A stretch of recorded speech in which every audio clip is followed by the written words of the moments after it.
Where did AEW go wrong with CM Punk? In 741 days, Tony Khan went from "this man is going to change my life" to "this man made me fear for my life." When it comes to Punk's termination, many ask, why did it take so long? The bigger questions are, how did it get this far along? And what could have been done to avoid it?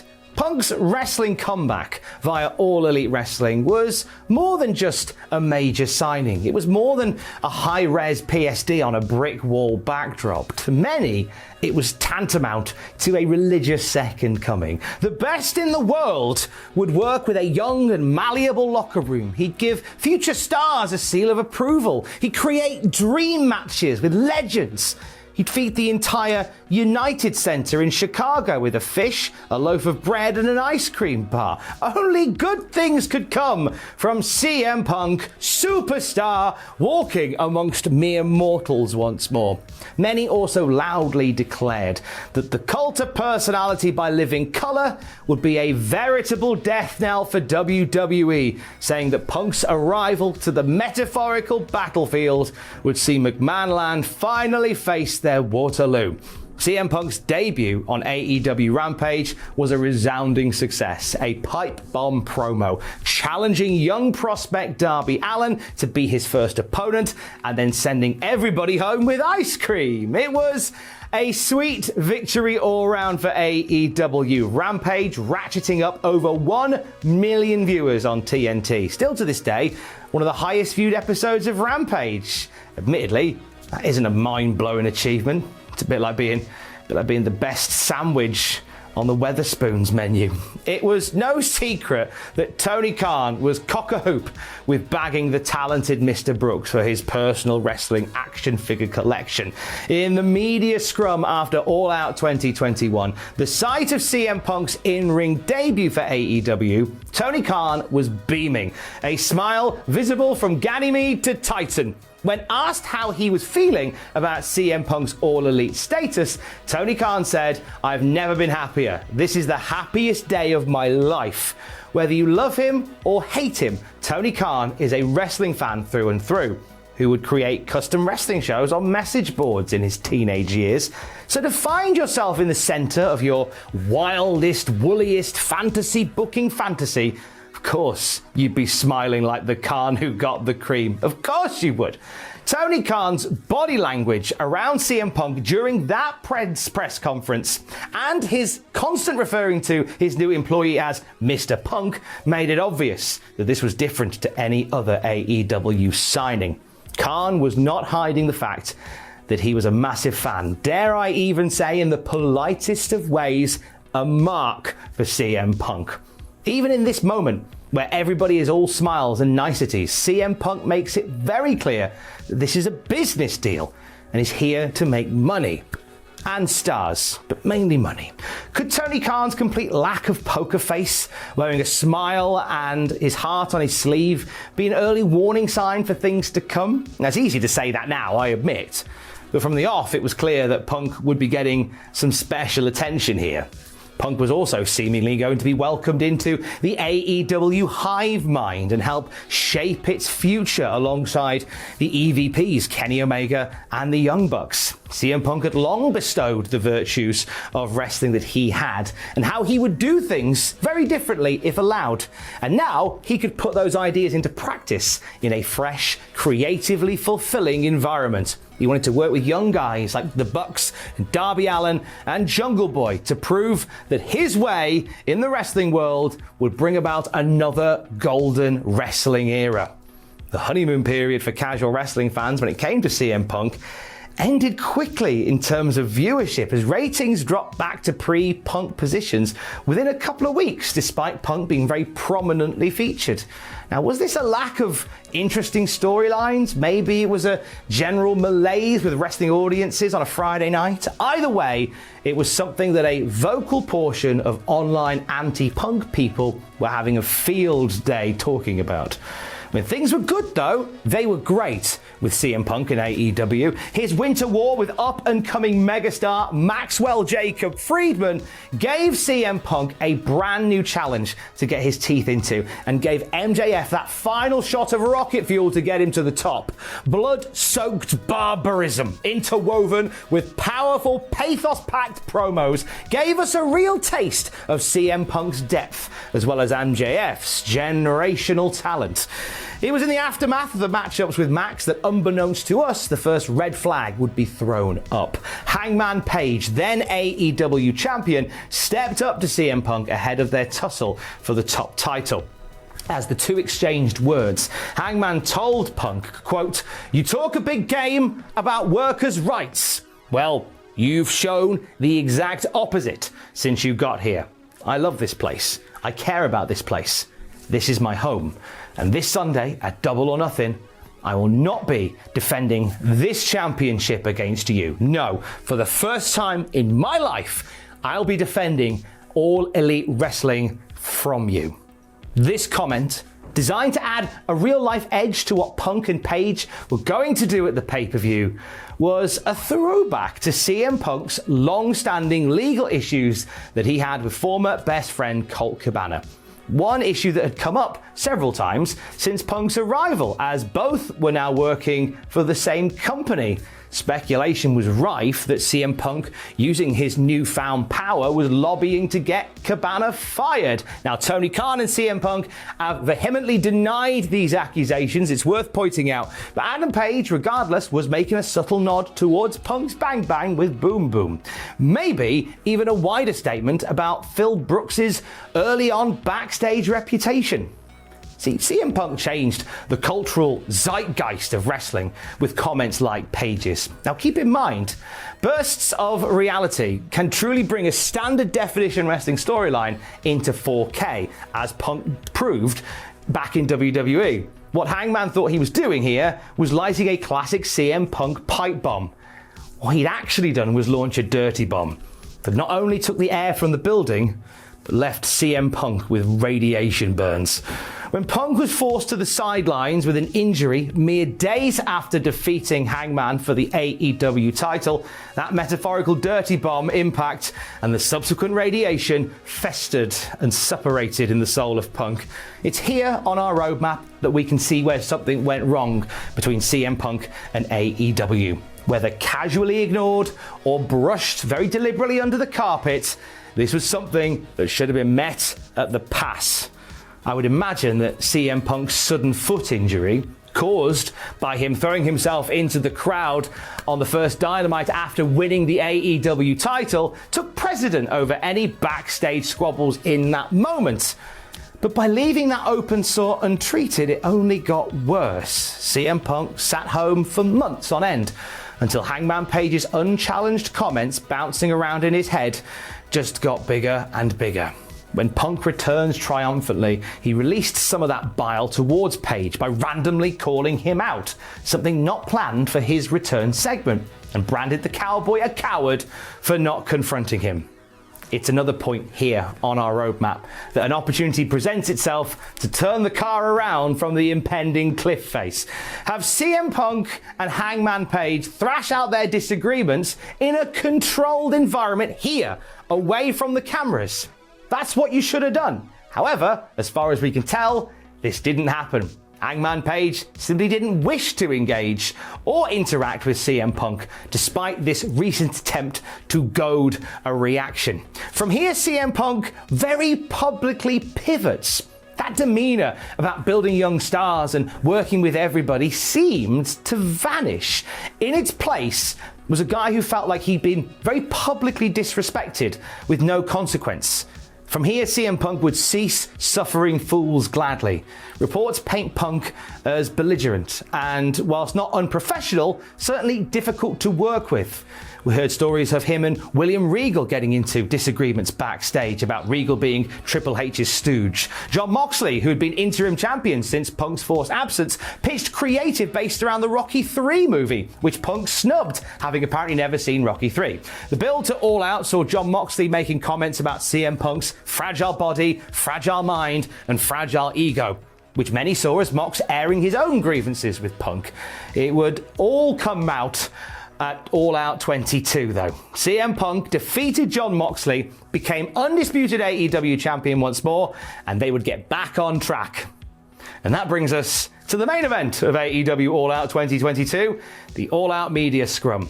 A beat-up and bloodied CM Punk sat next to Tony Khan, just as he had the year before.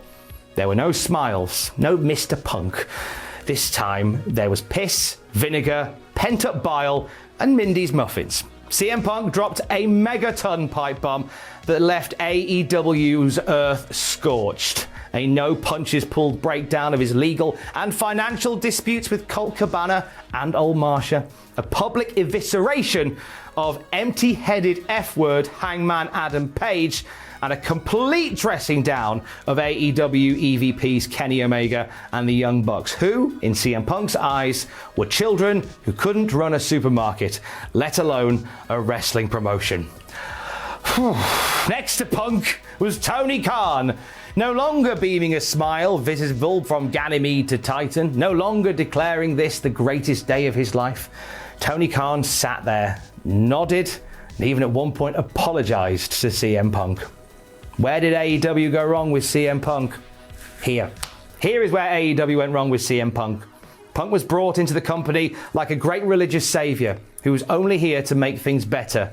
He was held so high aloft by Tony Khan et al. That Punk felt comfortable enough to say what he said while sat right next to the man who owned the company he worked for.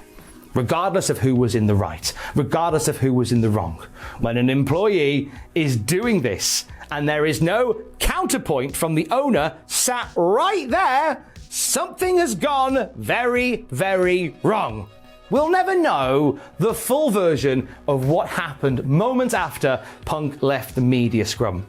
But we do know that it was a very physical confrontation that took place between Punk's entourage and the EVPs of AEW. Tony Khan would snap out of his CM Punk-induced coma very briefly and suspend all parties involved, pending an investigation. Now, Punk had suffered, unfortunately, another injury that meant that his suspension term was served whilst he was sitting on the injured list once more. However, what happened here was exactly what happened earlier in the year with Adam Page. CM Punk was sent home from work with a head full of anger and even more unresolved issues with colleagues. In the time he was away, Punk never got that meeting with Tony Khan and the Elite to thrash things out. Reluctance on both sides being a reported reason. Tony was presented with two options here: force a meeting of all parties and get their issues out in the open and get everybody on the same page, or painstakingly divide the roster and keep the sides apart as often as he could. And for all intents and purposes, Khan chose the latter. An AEW Collision was born. Now, okay, I want to point out that Collision was mainly due to a desire for Warner Brothers Discovery for more wrestling content. I don't want that to get twisted. It did present a great opportunity for Tony Khan to avoid an awkward meeting by simply having CM Punk work Saturdays and everyone else work on Wednesdays. Nothing gets resolved, but everybody can at least come back to work. CM Punk was keen to put his best foot forward and create a drama-free environment on AEW Collision. But his methods of reaching that goal by seemingly creating more drama were questionable at best. The run-up to AEW's biggest show ever at Wembley Stadium once again saw CM Punk dominate the headlines. Punk calling out talent in the locker room who had made comments about CM Punk online. The talk of people being banned from Collision tapings, both free agents and staff members, as well as all that and admonishing people for taking pot shots at him. And when he'd done all that for the day, he got on the arena microphone and took pot shots at Hangman Page. The latter, Punk later reportedly apologized to Page for, realizing that he let his emotions get the better of him in that moment. CM Punk was running Saturday nights for AEW and, it would transpire, was not being challenged for his bolshy, grudge-settling shenanigans. You know what, though? I kind of don't blame CM Punk completely at this point. When you can sit next to your actual boss and tell the global press directly that the company is run by effing children and only get a slap on the wrist for it when a fight breaks out, it's hard to actually see where the boundary lines are. Just as the build-up to All In was overshadowed by Punk pandemonium, the show itself was as well. In 2023, Jack Perry looked down the camera when using real glass in a spot during his match with Hook, something that Punk had rightly advised him against doing. He told CM Punk indirectly to cry him a river, making CM Punk the Britney Spears to Jungle Boy's Justin Timberlake. And that made CM see red. By now you know what happened here. We had a scuffle, a monitor fell on Tony Khan in the gorilla position, Samoa Joe stepped in, Punk reportedly lunged at Tony Khan before he leaves Wembley Stadium mid-show, and apparently later came back with Nando's for his mates. I hope for the service sake they got the order right. Oh, could you imagine? It's not the day to get that wrong. And that brings us to today. AEW have terminated CM Punk's contract with cause. This may not be the end of the story, with CM Punk expected to make some explosive comments in response to being given his P45. Comments that you may very well know what they are by now. This certainly will not draw a line under CM Punk's time with All Elite Wrestling. In terms of the legal side of it, but certainly the in-ring side of it, I think we're done here. It doesn't all fall on Punk. A lot does, I feel, but not all of it. For as much as CM Punk loves throwing a pipe bomb, he doesn't seem to be a fan of being pipe bombed himself. I feel a lot of negative forces figured this out early and took great pleasure in poking the bear, as it were, winding up CM Punk like he was some kind of clockwork knight. It doesn't excuse the alleged actions of Punk, who, it's worth saying, had many in the locker room that enjoyed working with him, and he was a great support too. But it does put some context there. I can't help but think back to that first press conference, All Out 2021. Tony Khan sat there, smiling away, claiming that the day CM Punk joined his pro wrestling company was the greatest day of his life. Punk's wry smile in the face of Tony's glee. I think of Tony Khan then stoic-faced and wincing as CM Punk tore his front office a new hole at All Out 2022, and he just took it. I think of Tony Khan just under a year later in gorilla position, reportedly punching the air and chanting CM Punk as Punk made his return from suspension. I then think of Tony Khan and the million thoughts that were running through his head as the mist descends in the eyes of CM Punk at Wembley Stadium, allegedly. Tony's passion for pro wrestling is second to none. Genuinely, and I don't think I'll get one, I'd love nothing more than to go for a pint with Tony and talk about his favourite wrestling moments and fantasy book the WWF WCW invasion just for laughs. I think he'd be great at it. But it feels like Tony Khan got blinded by love and loyalty for one of his favourite wrestlers and desired to find a way to make him a happy and content member of his team. I cannot think of many wrestlers that would have been given as many chances and as light a leash as CM Punk had, to which would become CM Punk's downfall. The major failing here was a seeming lack of locker room control. Folk who weren't fans of CM Punk's demeanour would take great joy in taking news of CM Punk trespasses to writers and reporters and telling them all about it, to making pot shots and vague posts online as they went that they knew it would wind CM Punk up. Punk, who was brought in to raise high aloft in amongst the mortals, was given a sense of purpose and distinction that encouraged him to challenge all on their indiscretions and snide comments. And thus this cycle of ego, mistrust and frustration just continues. Guys like Jon Moxley, Chris Jericho and Bryan Danielson were reported to bring the roster into order following the all-out brawl, but by then the horse had bolted. When all the horses returned to the stables, it all just carried on, albeit to the sound of Tony Khan chanting CM Punk somewhere in the background. It is genuinely gutted. We as fans lose out that a talent the caliber of CM Punk bows out from AEW in this manner. An orator of the highest order, in ring, a top tier performer. However, open wounds were left untreated, and ultimately ties had to be severed. After this toxic explosion, will there be a next time for CM Punk and AEW? In wrestling, you just never say never. But for now, we've got to wait until the radiation levels have dramatically dropped before we even consider that kind of thing. Stay safe. I love you. Bye.